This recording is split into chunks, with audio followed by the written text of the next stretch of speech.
Hello, ಮಿನ್ಯೂಸ್ಗೆ smiley blog. ಇವತ್ತು ನಾನು ಮಾಡ್ತಿರೋದು ರೆಸಿಪಿ ಏನಂದರೆ ಬೋಟಿಲ್ ಗಾರ್ಡ್ ಅಂದರೆ ಸೋರೆಕಾಯಿ. ಕನ್ನಡದಲ್ಲಿ ಸೋರೆಕಾಯಿ ಹೇಳ್ತೀವಿ, ಮಲಯಾಳದಲ್ಲಿ ಚೋರೆಕಾಯಿ ಹೇಳ್ತೀವಿ. ನಾನು ಆ್ಯಕ್ಚುಲಿ ಬೇಸಿಕಲಿ ಮಲಯಾಳಿ. ಅಂದರೆ ನಾನು ಇವತ್ತು ಮಾಡ್ತಿರೋದು ರೆಸಿಪಿ ಏನಂದರೆ ಸೋರೆಕಾಯಿನಲ್ಲಿರೋ ಸಾಂಬಾರು ಮಾಡಿ ತೋರಿಸ್ತಾ ಇದ್ದೀನಿ. ಆಯಿತಾ? ಅದು ನಿಮ್ಗೆ ಹೇಗಿದೆ ಅಂತ ತೋರಿಸ್ತೀನಿ. ಸೋರೆಕಾಯಿನಲ್ಲಿರೋ ಬೆನಿಫಿಟ್ ನಿಮ್ಗೆ ಗೊತ್ತಿರುತ್ತಲ್ವ.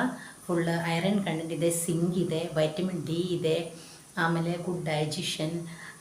ಮತ್ತು ಏನಂದರೆ ಡೈಟ್ ಮಾಡಿದ್ರಲ್ಲ ಅವ್ರಿಗೆಲ್ಲ ತುಂಬ ಒಳ್ಳೆಯದು. ಯಾಕಂದರೆ ಎವ್ರಿ ಎಂಟಿ ಸ್ಟಮಕಲ್ಲಿ ಕುಡಿದ್ರೆ. ಆಮೇಲೆ ತುಂಬ ವಾಟರ್ ಕಂಟೆಂಟ್ ಇದೆ. ಅದಕ್ಕೆ ನೀವು ಅಟ್ಲೀಸ್ಟ್ ವೀಕ್ಲಿ ಒನ್ಸ್ ಅಂದರೆ ಮಾಡಿ ನೋಡಿ. ನನ್ನ ರೆಸಿಪಿ ಮಾಡಿ ಇಷ್ಟ ಆದರೆ like and share and subscribe ಮಾಡೋಕ್ಕೆ ಮರಿಬೇಡಿ. ಓಕೆ, ವಿಡಿಯೋ ಮಾಡಿ ತೋರಿಸ್ತೀನಿ ಬನ್ನಿ. ಇದು ಸೋರೆಕಾಯಿ. ಇದನ್ನು ಕಟ್ ಮಾಡಿಲ್ಲ, ಇದು ಎಳೆದಿದೆ ಆಯಿತಾ. ಅದಕ್ಕೆ ನಾನು ಸ್ಕಿನ್ನೆಲ್ಲ ತೆಗಿಯೋಕ್ಕೆ ಅವಶ್ಯಕತೆ ಇಲ್ಲ. ಇದು ಕಟ್ ಮಾಡಬೇಕು.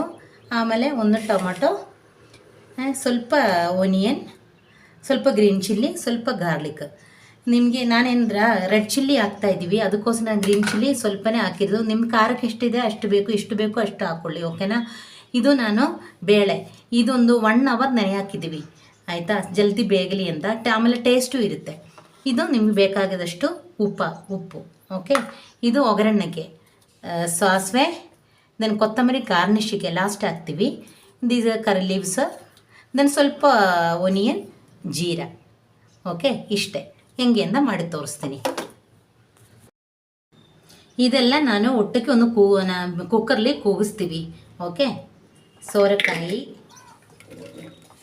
ಈರುಳ್ಳಿ, ಟೊಮಾಟೊ, ಗ್ರೀನ್ ಚಿಲ್ಲಿ ಮತ್ತು ಬೇಳೆ ನಾನು ವಾಶ್ ಮಾಡಿ ಇಟ್ಟಿದ್ದೆ ಅಲ್ವಾ, ಬೇಳೆನ ಸೇರಿಸಿ.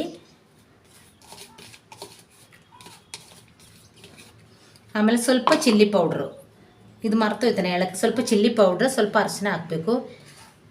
ನಿಮ್ಮ ಖಾರಕ್ಕೆ ಎಷ್ಟು ಬೇಕೋ ಅಷ್ಟು ನೋಡ್ಕೊಂಡು ಹಾಕಿ. ನಾನು ಜಾಸ್ತಿ ಹಾಕ್ತಾಯಿಲ್ಲ, ಯಾಕಂದ್ರೆ ನಾನು ಮನೇಲಿ ಪುಡಿ ಮಾಡಿರೋದು, ಅದಕ್ಕೋಸ್ಕರ ಸ್ವಲ್ಪ ಅರಿಶಿನ ಪೌಡ್ರ್ ನಿಮ್ಗೆ ಬೇಕಾದಷ್ಟು ಹಾಕಿ. ಉಪ್ಪು ನಾನು ಲಾಸ್ಟ್ ಹಾಕೋದು. ಓಕೆ, ಆಮೇಲೆ ನೀರು, ಯಾಕೆಂದರೆ ಬೋಟಲ್ ಗಾರ್ಡಲ್ಲಿ ಒಳ್ಳೆ ನೀರಿರುತ್ತೆ. ಅದಕ್ಕೆ ನೀವು ಜಾಸ್ತಿ ನೀರೇನೇ ಹಾಕೋಕ್ಕೆ ಹೋಗಬೇಡ, ನೋಡ್ಬಿಟ್ಟು ಹಾಕ್ಕೊಳ್ಳಿ.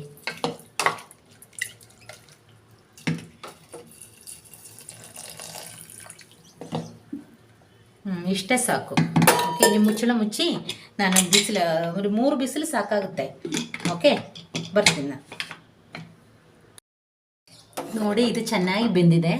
ಯಾಕಂದರೆ ನಾನು ಕುಕ್ಕರಿಂದ ಒಂದು ಈ ಪಾತ್ರದಲ್ಲಿ ಒಳಗಡೆ ಹಾಕಿದ್ದೀನಿ. ನೋಡಿ ಎಷ್ಟು ಸ್ಮೂತಾಗಿ ಬಂದಿದ್ದೀನಿ ಅಂತ. ನೋಡಿ, ಒಂದು 3-4 ಬಿಸಿಲು ಕೊಟ್ಟರೆ ಸಾಕು.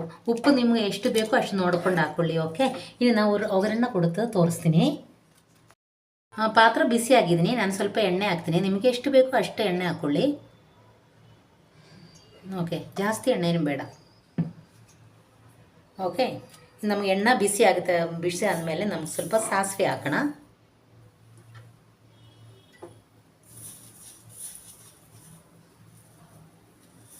ಎಣ್ಣೆ ಬಿಸಿ ಆಗಿದೆ ನೋಡಿ.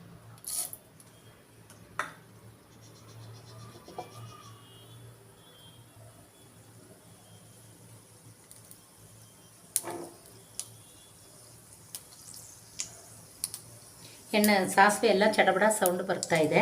ಆಮೇಲೆ ನಮ್ಗೆ ಸ್ವಲ್ಪ ಜೀರೆ ಹಾಕೋಣ. ಜೀರೆ ಆದಮೇಲೆ ಸ್ವಲ್ಪ ಒನಿಯನ್. ಓಕೆ, ನಾನು ಬೆಳ್ಳುಳ್ಳಿ ಆಲ್ರೆಡಿ ಸಾಂಬಾರಲ್ಲಿ ಹಾಕಿದ್ದೀವಿ, ಅದಕ್ಕೆ ನಾನು ಇದಕ್ಕೆ ಹಾಕೋಕ್ಕೆ ಹೋಗಿಲ್ಲ. ಸ್ವಲ್ಪ ಕರಿ ಲೀವ್ಸ್,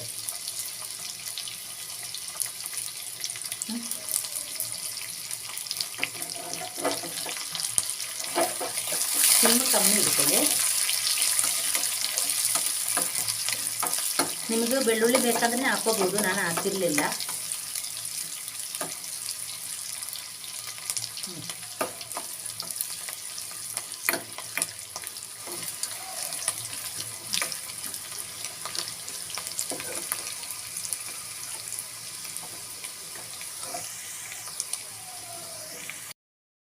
ಇದನ್ನ ಜೊತೆ ನಾನು ಮೆಣಸಿನ್ಕಾಯಿ ಹೇಳಕ್ಕೆ ಹಾಕಬೇಕು ಅಂತ ಹೇಳಕ್ಕೆ ಮರ್ತೋಯ್ತು. ಸ್ವಲ್ಪ ಮೆಣಸಿನ್ಕಾಯಿ ಹಾಕಬೇಕು ಒಗ್ಗರಣೆಗೆ.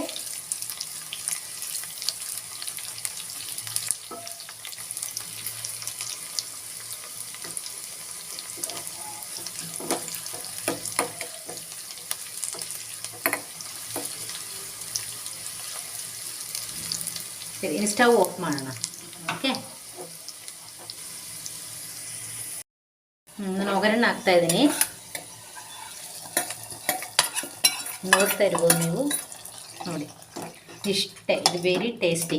ಓಕೆ, ನೀವೆಲ್ಲರೂ ಮನೇಲಿ ಮಾಡಬೇಕು. ಓಕೆ, ನನ್ನ ರೆಸಿಪಿ ಇಷ್ಟ ಆದರೆ like and share and subscribe ಮಾಡೋಕ್ಕೆ ಮರಬೇಡಿ. Next video next time. Bye, take care. Stove off ಮಾಡಿದ್ದೀನಿ. ಗಾರ್ನಿಷಿಗೆ ಸ್ವಲ್ಪ ಕೊರಿಯಂಡರ್ ಲೀವ್ಸ್ ಹಾಕ್ಕೊಳ್ಳಿ. ಓಕೆ, ಕೊರಿಯಂಡರ್ ಲೀವ್ಸ್ ನನಗೂ ತುಂಬ ಇಷ್ಟನೇ. ಯಾವುದು ಫುಡ್ ಮಾಡಿದ್ರೇನು, ಸಾಂಬಾರು ಮಾಡಿದ್ರೆ ಅದರಲ್ಲಿ ನಾನು ಹಾಕ್ಬಿಡ್ತೀನಿ. ಓಕೆನಾ, ನೋಡಿ ಎಷ್ಟು ಚೆನ್ನಾಗಿದೆ ಅಂದ. ಓಕೆ, ಬಾಯ್.